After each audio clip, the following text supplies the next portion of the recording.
Hello friends, कैसे हो आप सभी। उम्मीद है सभी अच्छे होंगे और सभी की तैयारी भी अच्छी चल रही होगी। आज की हम वीडियो लेकर आए हैं उन 2 मिस्टेक्स की जो लड़कियां कर रही हैं, जिसकी वजह से नंबर्स उनके गलत आ रहे हैं, या कहना चाहिए उम्मीद से कम उनके नंबर आ रहे हैं। तैयारी अच्छी है, काफ़ी टाइम से तैयारी कर रहे हैं, लेकिन नंबर अनएक्सपेक्टेड आ रहे हैं, बहुत ही कम जिसे कहना चाहिए। और इसके पीछे ये रीज़न नहीं है कि उन्होंने पढ़ाई नहीं की है, उनका बेसिक क्लियर नहीं है, सब कुछ ठीक है। लेकिन सिर्फ 2 मिस्टेक्स और उनका पेपर पूरा बिगड़ रहा है। ये मैंने कई सारी लड़कियों से फीडबैक लेने के बाद इस निष्कर्ष पर पहुँची हूँ कि नंबर कम होने के पीछे यही 2 रीज़न्स हैं जो बन रहे हैं। आपके कॉन्सेप्ट सारे क्लियर हैं, आपको सब कुछ पता है, लेकिन बावजूद इसके कुछ मिस्टेक्स जो हमें नंबर कम लाने पर जो है ना कहना चाहिए कि नंबर हमारे कम आ रहे हैं। तो चलिए चर्चा करते हैं उन 2 मिस्टेक्स पर। क्या है? तो सबसे पहली मिस्टेक तो है ओवर कॉन्फिडेंस, जिसे बोलते हैं बहुत ज़्यादा बेफ़िक्र हो जाना अपने तरीके से। जैसे आपने क्वेश्चंस देखा, पेपर देखा, सभी को लग रहा है बहुत ईज़ी है, कोई डेटा नहीं पूछा है, कुछ भी नहीं पूछा है, एक तरह से कहना चाहिए हलवा समझ रहे हैं उसको।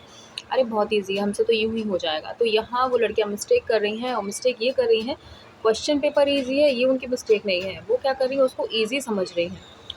ईएसबी इतना बेवकूफ़ नहीं है ना? व्यापम कहना चाहिए इतना बेवकूफ़ नहीं है कि वो आपको इतना ईज़ी क्वेश्चन दे देगा और सारे अच्छे नंबर लेकर आ जाएँगे।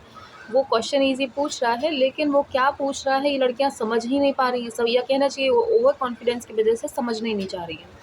उनने सिंपल सा क्वेश्चन पढ़ा, ऑप्शन उससे सिमिलर, ये सभी जानते हैं कि 2 ऑप्शन वो सिमिलर दे रहा है। एक दे रहा है वो इंसान उसके लिए कि जो ओवर कॉन्फिडेंस है वो सिंपल सा क्वेश्चन पढ़े और वो गलत आंसर टिक कर दे, सेम वैसा ही। लेकिन जो गहराई से सोच रहा है उस चीज़ को, वो एक कीवर्ड पकड़ेगा और उसके अकॉर्डिंग सही आंसर करेगा। लेकिन कहते हैं ना कि ओवर कॉन्फिडेंस वो हमें सोचने ही नहीं देता है। जैसे दिखा रहे इतनी ईज़ी क्वेश्चन ये तो ये पूछ रहा है, लो हमने टिक कर दिया और आगे उसका सोचना ही नहीं है कुछ भी। तो यहाँ उनसे गलती हो रही है और क्वेश्चन का आंसर वो गलत कर दे रहे हैं। ठीक से सोच ही नहीं रहे हैं, समझ ही नहीं रहे उस चीज़ को। बिल्कुल हलवा सा क्वेश्चन देखा और उन्होंने आंसर तुरंत कर दिया, ये सोचे बिना कि वो पूछना क्या चाह रहा है। पहले क्वेश्चन को पढ़ो, आपको पर्याप्त टाइम दिया गया है, 3 घंटे कम नहीं होते हैं 200 क्वेश्चंस के लिए, आप आसानी से कर सकते हो, बहुत अच्छे से पढ़ भी सकते हो और कर भी सकते हो। तो ये तो हो गई पहली बात कि लड़कियाँ इसको सीरियसली नहीं ले रही हैं, बहुत ईज़ी क्वेश्चन समझ के फटाक से आंसर कर रही हैं, और जब स्क्रीन पर नंबर आते हैं तो फिर हैरान रह जाती हैं कि इतना ईज़ी क्वेश्चन पेपर था और हमने इतने कम नंबर कैसे आए। ठीक है? तो पहली गलती ये है आपकी। अब दूसरी गलती लड़कियाँ जो कर रही हैं, वो दूसरी गलती है आपकी कि आप जल्दी क्वेश्चन सॉल्व कर रहे हो। आप जल्दी क्वेश्चन से सॉल्व करने से ये मतलब नहीं है कि जल्दी क्वेश्चन कर रहे हो तो गलती है आपकी, नहीं। आपने जल्दी फटाफट से सारे क्वेश्चन सॉल्व कर लिए, अब बच रहा है आपके पास, किसी के पास 1 घंटा बच रहा है, किसी के पास 45 मिनट बच रहा है, किसी के पास आधा घंटा बच रहा है, और ये बचा हुआ टाइम है उनके कम नंबर ला रहा है। कैसे? अब वो क्या करती है, टाइम कम है तो क्या करती है, एक बार अपन रीचेक कर लेते हैं। अब वो क्वेश्चन पेपर को रीचेक करती हैं, और रीचेक करने में जहाँ जिस क्वेश्चन में उनको हल्का-फुल्का डाउट था वो उनके ऑप्शन चेंज कर दे रही हैं। उन्होंने पहले सही लगाया होता था, लेकिन कहते हैं ना कि एक्स्ट्रा दिमाग चलाना, एक्स्ट्रा दिमाग चलाने के चक्कर में वो सही ऑप्शन हटाकर गलत लगा देती है। कहीं ये तो नहीं है, कहीं ये तो नहीं है, अरे ये मैंने ऐसा पढ़ा था, ये हो सकता है। उसको ऐसा करने के चक्कर में वो सही आंसर किया हुआ भी वो गलत करके आ रही है, क्योंकि टाइम है, अब एक्स्ट्रा दिमाग तो चलाएंगे ना, लड़कियाँ फ्री है तो क्या करेंगी। तो यही गलती कर दे रही हूँ, और हमारा सभी ये बात बहुत अच्छे से मैंने चीख-चीख के पहले भी बोला हुआ था कि साइकोलॉजी कहती है कि पहली बार में आपके दिमाग में जो आंसर आता है 90% चांसेस होते हैं कि वो आपका सही आंसर है, और आप उसी को चेंज करके दूसरा लगा देते हो, जिसकी वजह से सही आंसर भी आपका गलत हो जाता है। तो ये बिल्कुल मत करना, कहीं भी किसी भी, चाहे वो आपको कितना ही लग रहा हो कि नहीं ये है, नहीं, आपके दिमाग में पहली बार जो आया वो सही है ना? तो बिल्कुल इस चीज़ में रिस्क मत लेना। पहली बार आपके दिमाग में जो आंसर क्लियर हुआ क्वेश्चन को देखते ही, यानी वो सही है, उसको बिल्कुल भी आपको नहीं हटाना है, ठीक है? मैं उन क्वेश्चंस की बात नहीं कर रही हूँ जो लॉजिकल है। लॉजिकल में तो आपको दिमाग चलाना ही है, क्योंकि वो लॉजिकल है, दिमाग चलाओगे, लॉजिक लगाओगे ही। मैं उस क्वेश्चन्स की बात कर रही हूँ जो आपके बुक में से आए हैं, या आप कह लीजिए जिनमें वाक़ई में जो मतलब हमने कभी कहीं न कहीं बुक में पढ़ रखा था, उन क्वेश्चन्स की बात कर रही हूँ। नहीं तो पता चला ये वीडियो देख के आप लॉजिकल क्वेश्चन में भी दिमाग लगाओ और गलती कर दो, तो ये नहीं करना है। लॉजिकल में तो आपको बाकायदा दिमाग लगाना है, सोचना है क्या करना है क्या नहीं, है ना? क्या होगा क्या नहीं, क्योंकि तो दिख ही रहा है, सामने दिख ही जाता है।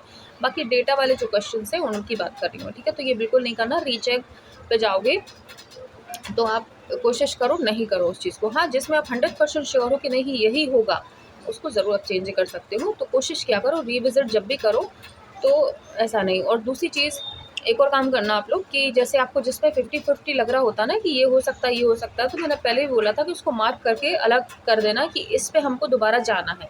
तो उससे क्या होगा कि आप जो आंसर सही किए हों उनकी तरफ आपको जाने की ज़रूरत नहीं पड़ेगी। जो टिक किया है आपने दोबारा देखने के लिए सिर्फ़ उसी पे विज़िट करोगे और उसको सही कर लोगे, ठीक है? तो ये 2-3 बातों का ध्यान रखना। और मैंने जब एग्ज़ाम स्टार्ट हुए थे, शायद से उसके दूसरे-तीसरे दिन ही 9 या 10 की तारीख में ही मैंने एक वीडियो डाला हुआ था कि आपको एग्ज़ाम में जाने से पहले किन-किन बातों का ध्यान रखना है। तो वो वीडियो अवेलेबल है, अगर आप मैं इसके डिस्क्रिप्शन में भी उसकी लिंक पोस्ट कर दूँगी, उसको ज़रूर से देखना। जिसका भी एग्ज़ाम है, एक दिन पहले उस वीडियो को ज़रूर देख लेना, तो आपको बहुत हेल्प मिलेगी। क्योंकि जो मुझसे लड़कियाँ जुड़ी हुई हैं और उन्होंने ही फीडबैक दिया कि हमने वो वीडियो देखा था तो हमें बहुत फ़ायदा हुआ। दिमाग में था कि क्या करना है, क्या नहीं करना है, तो अच्छा स्कोर रहा उन लोगों का भी। तो इस बात का विशेष ध्यान रखना कि अगर आप लोग एग्ज़ाम देने जा रहे हो तो एक बार वो वीडियो ज़रूर से देख लेना। उसमें पूरा जो मेरा एक्सपीरियंस रहा कि क्या करना चाहिए एग्ज़ाम में, क्या नहीं, वो मैंने सारा उसमें निचोड़ डाला हुआ है। तो देख लेना एक बार उसको अच्छे से, एग्ज़ाम में जाने से पहले आपको बहुत हेल्प मिलेगी उससे। तो एग्ज़ाम में जाने से पहले ये मिस्टेक्स बिल्कुल मत करना। आप जो कर रहे हो बहुत अच्छा कर रहे हो, है ना? आपने इतने साल तैयारी की है, 1 साल, किसी ने 1.5 साल, कोई जितने भी टाइम से जिसने तैयारी की है, तो कुछ तो दिमाग में गया होगा। तो एंड टाइम पर ये सिली सी मिस्टेक्स करके उसको ख़राब मत करना, ठीक है? अपने आप पे भरोसा रखना कि हमने जो क्वेश्चंस किया है, सही है और अननेसेसरी एक्स्ट्रा दिमाग नहीं चलाना है। जितना चलाना है उतना ही चलाना है, एक्स्ट्रा नहीं चलाना और ना ही ओवर कॉन्फिडेंस होना है ईज़ी क्वेश्चंस देखकर।